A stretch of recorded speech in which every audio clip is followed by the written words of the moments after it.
For over 40 years, Rabbi Noach Weinberg has been helping Jews of all backgrounds discover the wisdom and beauty of their heritage. Rabbi Noach was born and raised in New York City.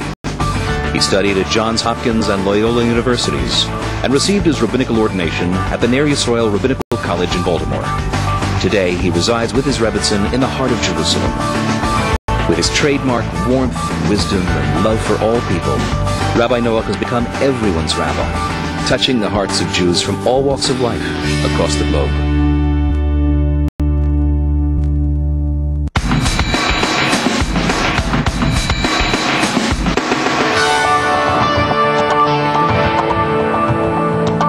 I don't know, I don't think Judaism says much about pleasure. Just like, I don't know, dude. That's a silly question. It's a good thing. Get a lot of it. I really can't answer that question. Judaism teaches us pleasure. We say that's what we're here for, the whole thing. And let me just explain to you one lesson in pleasure that Judaism teaches. The whole thing is about pleasure, but one lesson that the Almighty taught us about pleasure, and that is that really there are 5 classes of pleasure. People think pleasure is pleasure is pleasure. Yeah, there's a hierarchy. There's not a hierarchy, classes. So if you want to understand what classes are about, if you've taken an international flight, you know, in any international flight, they have first class. First class. What do they call it? Everybody's got a booth that says first class, premier class. They're very bold about it. They put it right out there. First class, come right here. And everybody likes to go over there and get first class, you know. People use first class travel because they've got a lot of money. That's the only reason why they do it. Well, I think first class you can even lie all the way back. The students are nice. It's comfortable. You get to sleep. You eat well. Short lines for the bathroom. It's beautiful. Then they have second class. Never find it. You can't find second class in the whole airport, not one airline. You'll find business class, King David, executive, premier. They have all kind of names, but they'll never call it second class. Second class, people don't want to go second class. First class, yeah. Second class, The class below first class, I think, is business class. And that is for people who mainly wear suits and ties and are flying because their company has paid for them. Then they have third class. Third class? You never find third class. Never. They call it economy, tourist, travel. They all kind of names.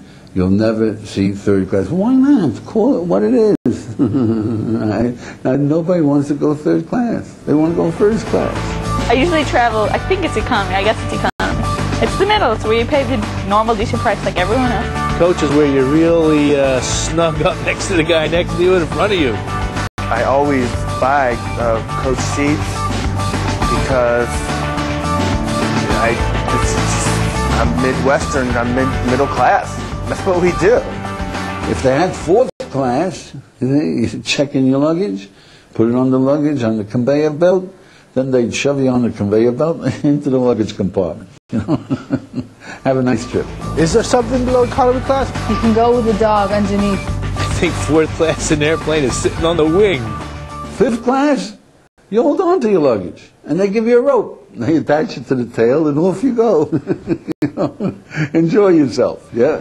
I don't think there is a fifth class. The fifth class is called a boat. If they had a fifth class, I'd not go on that plane.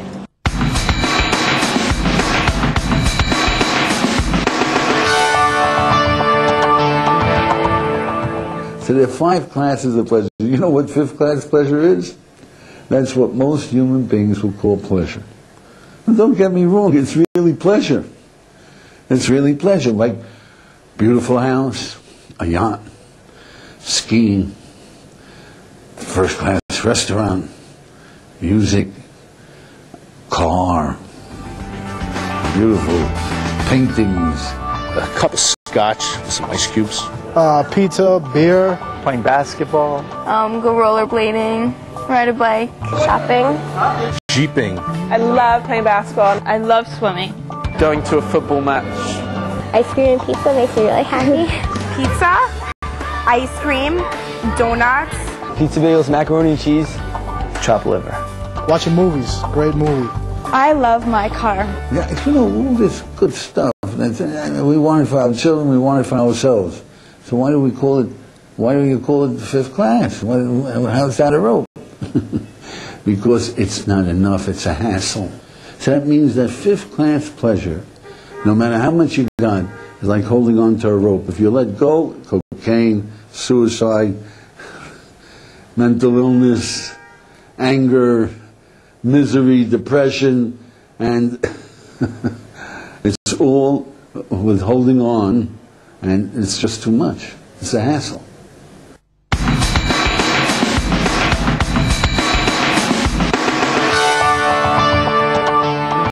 No amount of fifth-class pleasure will buy you 1 unit of fourth-class pleasure. And you say to yourself, come on, where is this? You knew it all along. The angel taught you. Every human being knows this. Every human being enjoys it, yeah? So what is it? Articulate. What is it? Children.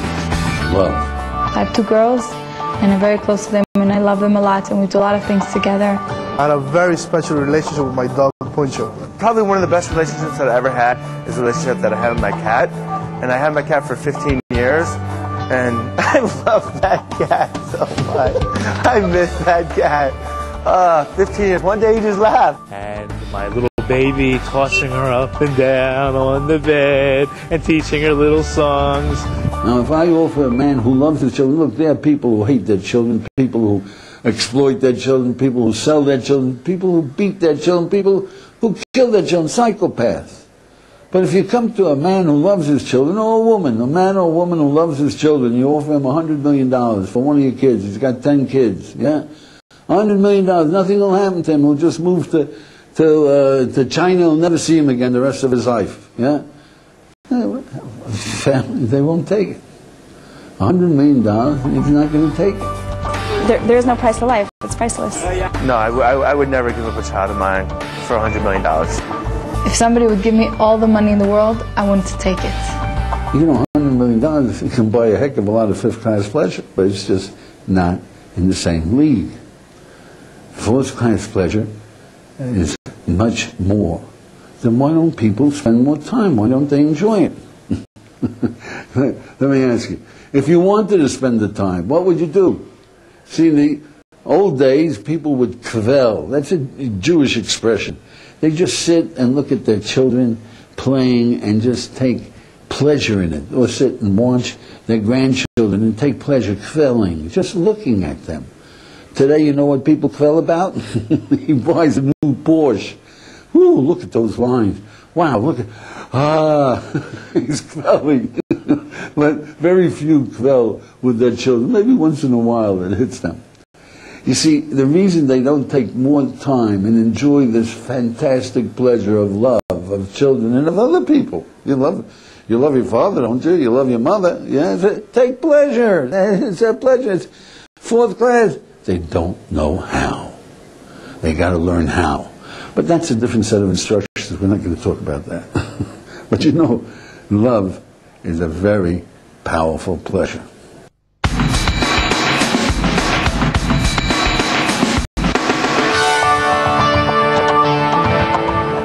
So now, what will people give up? Beautiful home, millions of dollars, wonderful wife that they love to distraction, wonderful kids that are well behaved, they're enjoying it, they're enjoying their life, and they'll give it all up. For what? You will too. Every human being does. Every human being is willing to give up all of this to be good. Now for Westerners, to be good is, I say to them, tell me, would you kill 1,000 innocent children to save your life? If they say either you kill those kids or we kill you, they're not attacking you, they're just hostages. And they say either you kill them, he has a knife, go kill him, or give you a pistol, makes it easier. Kill them or you're dead. You have a wonderful wife, you have wonderful kids, you have a wonderful business, you travel around the world, you have vacation homes, you love skiing. Can't do it. Why not? Because it's wrong. Did you ever do anything wrong in your life? Yeah, sure. But this is too wrong. I would never kill 1,000 children in order to preserve my life, because there's just no way I could fathom living with that guilt. Absolutely not. Kill 1,000 innocent children to save my life? No. So you're really going to die to be good, to avoid being bad. To be good, you're willing to die. So now if you're willing to die for something, live for it. Doesn't it make sense? If you're willing to die, live. And if you're willing to die and live for something, you're a darn fool if you don't learn how to enjoy it. You see, in each one of these categories, you've got to learn how to enjoy it. People don't realize that even in fifth-class pleasure, everybody enjoys art and music, but if you have an excellent professor at university level who knows art or knows music and is able to articulate his pleasure, it's different for the rest of your life. If you go to the right university, then you have in Columbia University, they give you 3 credits for wine tasting. Wine tasting. I mean, you like wine, you like wine. No. If you have a lush for a professor who really appreciates wine and knows how to drink it, yeah, he can enhance your wine for the rest of your life. So you got to learn how to enjoy love. You got to learn how to enjoy good. We'd go to an old age home every week on a Wednesday morning for 2 hours and just speak to the old people, help them in their everyday lives, cut their food for them, make their tea. And this made me feel really good every time I left that place, because I knew that I had managed to put a smile on their face once a week. It gave them something to look forward to. And not only did it make them happy, but it made me really happy. I one time went to a girl I went to high school with. I went to her father's funeral, and I hadn't seen her in years, and when she saw me she cried because she was really happy I was there, and I felt good that I got up and went because it meant something to her. A few weeks ago I helped my chum move his apartment. There was a lot of stuff. We made like 5 trips. It was a lot of work, and I felt really good afterwards because he needed my help. I have this girl, she's 16 years old, and she's adopted by this family, and this family are not interested in continuing watching her, and she was basically in the streets, and we just found her a nice school to go to, and in the weekend she comes over to us, and it makes us very happy that we can help somebody. So we'll give you one lesson in how to enjoy being good. There's a lot more to learn, you understand. This isn't worth 3 credits. It's just a hint, yeah. So imagine you're visiting New York City.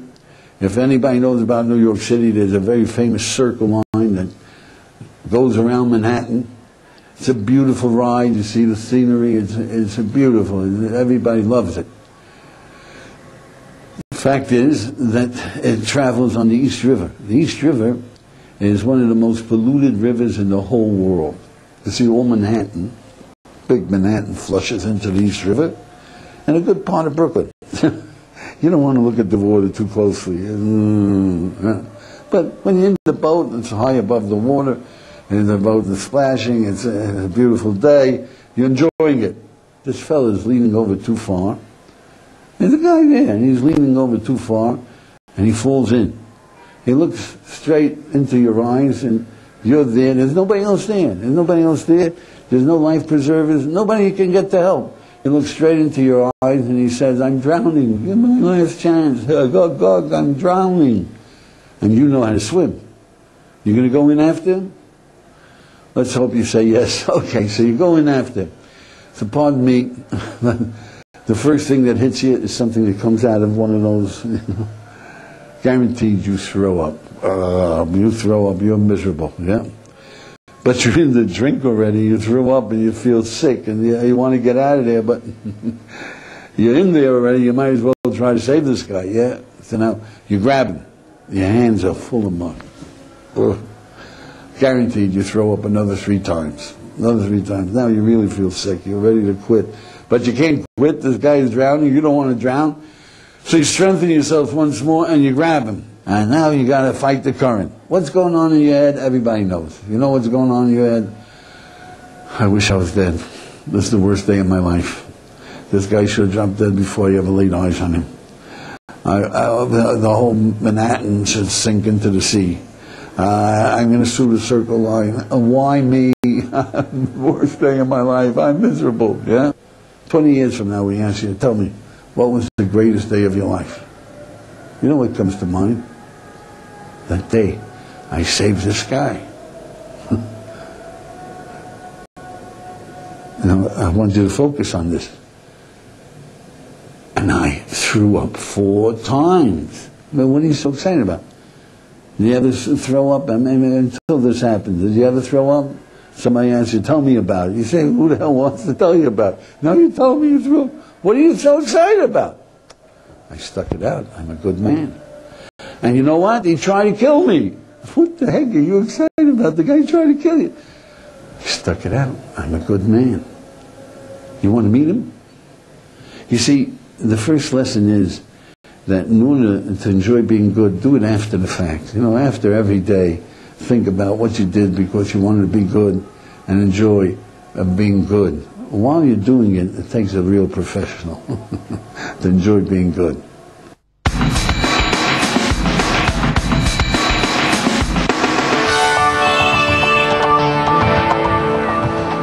In each class, you have to really learn how to enjoy it. But there's something more you got to do, is learn how to avoid counterfeit. In each class, there's counterfeit. In 5th class pleasure, the counterfeit is lust. The lust of women, you know, they think they're going to have great pleasure and they feel dirty afterwards, no good. But more simply, did you ever disappear into a bag of potato chips? You know, you take 3 potato chips, they're delicious. You take 3 more, they're delicious. Take another 3, they're delicious. Then all of a sudden you're at the bottom of the bag and you have a stomachache.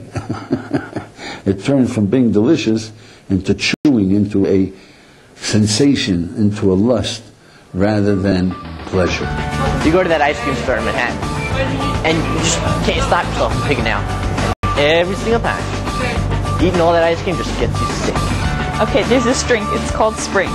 They're like, it's a nectar drink, it's awesome. It's like just, yeah, it feels like, it's just great. It feels like a milkshake, but it's not as pure like fruits with a whole bunch of sugar in it.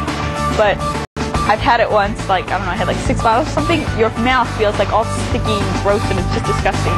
There was one time when I went to go to the pub with a friend and we had quite a lot of drinks that we became really inebriated, extremely intoxicated with alcohol. And I went out, I couldn't see anything, I was walking into walls and I just puked up everywhere in the middle of the road and I just felt like scum. Southern fried chicken, I eat a lot of it. My husband makes it a lot and I eat a lot of it and then I get a bad stomach from it. So, lust is counterfeit 5th class pleasure. What's counterfeit love? Counterfeit love. Were you ever infatuated? When you get married, you want to be infatuated or in love? Everybody knows, I want to be in love. When you're infatuated, couldn't you swear that you're in love? Counterfeit love. Or sentimentality, I love you, dearie, you're so sweet, my dearie. Yeah? Baloney, you don't love nothing. 3rd class pleasure, good. Everybody's killing themselves to be good. You know what they're doing? Success, the counterfeit. They feel if I'm successful, I'm a good man. If I'm a failure, well, I can't live. I'm a bum. I'm no good. And everybody knows that you can be very successful and be a cutthroat, murderer, pig. Yeah? But you got to be successful, otherwise you're not a good man. Yeah? Success is counterfeit good. The crowd pleasing is counterfeit good.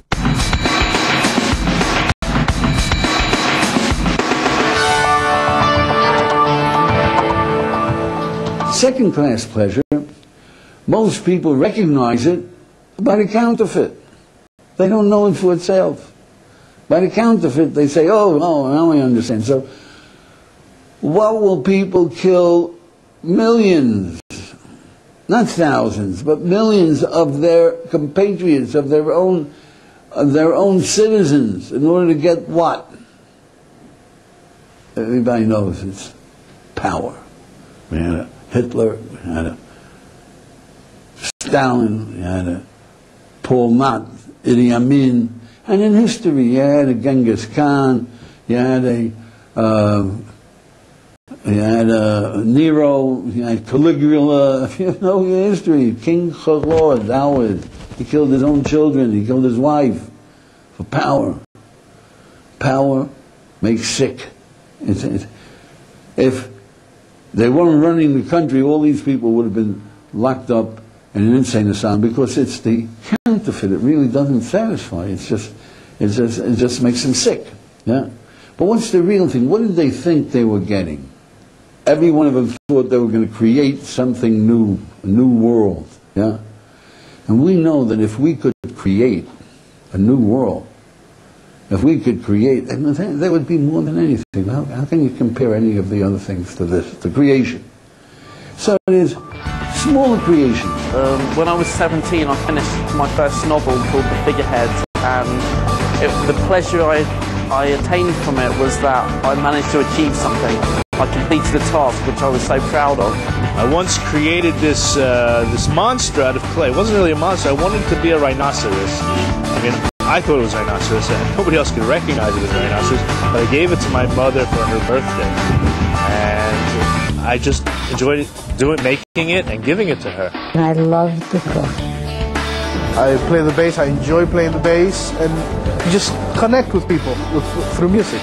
Probably the most creative pleasure I have, honestly, is seeing myself develop. How lots of times I reminisce about the past of when I was like 5 years old, 6 years old, growing up, and I reminisce a lot about my past, and I see how I've changed and how I've developed. I'm a dancer, and I also am a singer, and I also draw a lot, so I like to express myself in all those different ways. Dancing, you can use different types of music to express all your different emotions, as well as singing, where you can really express your soul. In Judaism we say creation, the essence of creation is wisdom. If you know the 5 levels of pleasure, you've created yourself, you've created a human being. Instead of being tied to physical, material pleasure, you know that you can learn how to love, and you can be free with it all the time. And then you know why you want to be successful. You can try other ways of being good that are more meaningful and learn to enjoy it. If you have wisdom, the very least you can do is create a beautiful world for yourself and for your children, by teaching them how to have pleasure, by teaching them to concentrate on love, by teaching them how to enjoy being good, not to fight it, by teaching, I mean, you know that this is a world of splendor that you can share with your children and with the ones you love.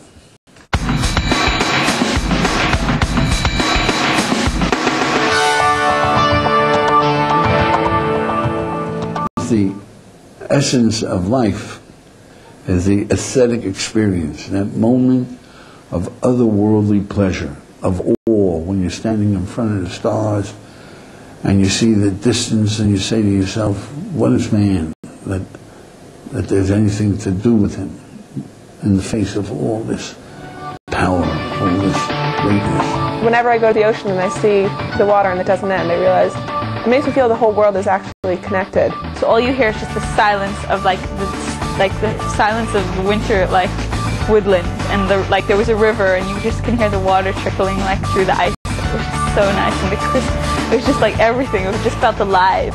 When I was 16 years old, I had this transcendental experience where I really was being elevated, levitated. I was in the hands of the Almighty, creator of the universe. I was floating, and I felt like I was in His hands. Every other day or every third day, a couple times a week, when from nowhere I'll get this feeling of being in the exact moment and nothing else matters. I don't remember the past, I don't remember the future, I'm not thinking about the past or the future, and I'm just completely sated with contentment at that very moment. One time I was walking in the desert and it was at night, and I just looked up at the stars, and I was blown away by the awesomeness of it. I remember sitting on a mountain once at sunrise and just seeing the eternal power of this huge star and the beauty of it. It's when you realize that you're just a small speck in this universe and that you're something part of so much greater. Well, when you see a beautiful sunset and like a window opens up and you see otherworldly beauty, a piece of music, and it just sends your soul out of your body. It's transitory, it's a minute. That's because you don't know how to hold on to it. In Judaism we say it's love of God. A window opened up and for a moment you saw His power, you saw His beauty, you saw His harmony. And it's otherworldly pleasure.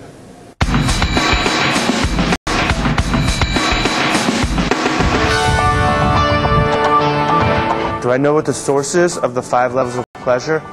No, I can't say that I do. I honestly cannot say I do. 5 levels of pleasure?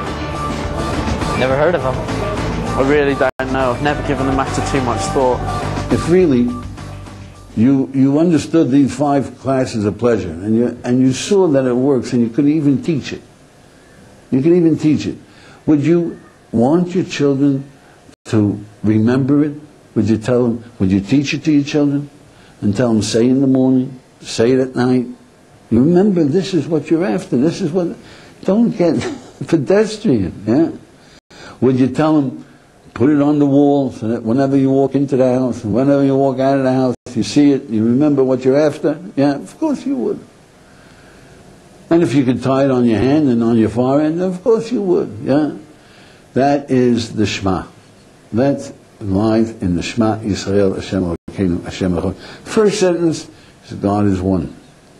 There is a God. He's one. The second sentence is love the Lord your God. That's first class.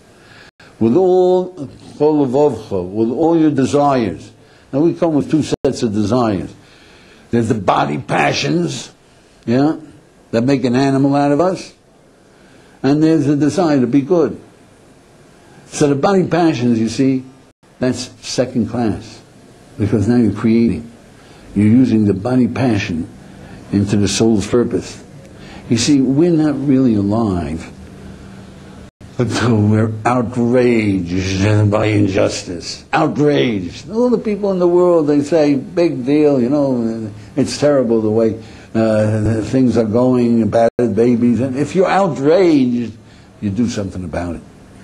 We're not really alive until we lust for life. We lust. We got to understand life is beautiful. Everybody knows. You know that life is gorgeous. How? I got to find out. Come on, learn how. But that is second-class pleasure, when you got your body passion into your soul's purpose. Third-class pleasure is the desire to be good. Everybody wants to be good. Fourth-class pleasure is with all your life. In Judaism we say we're all one. Every human being in this planet is one. Love every one of them. You can. They're all lovable.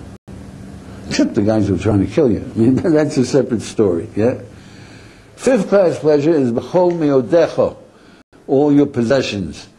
That's physical, material pleasure.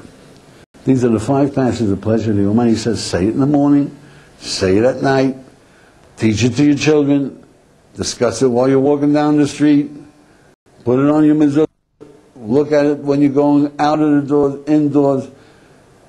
Live with it, my friend. My children, this is what you were created for. Pleasure, but first class. My greatest pleasure in life. Living. Giving to people makes me happy. Kids make me happy. Going to a movie, hanging out with friends. My son, 7-year-old, I just love doing home with him. If you have any questions or any comments, anything at all, we're interested. Please call.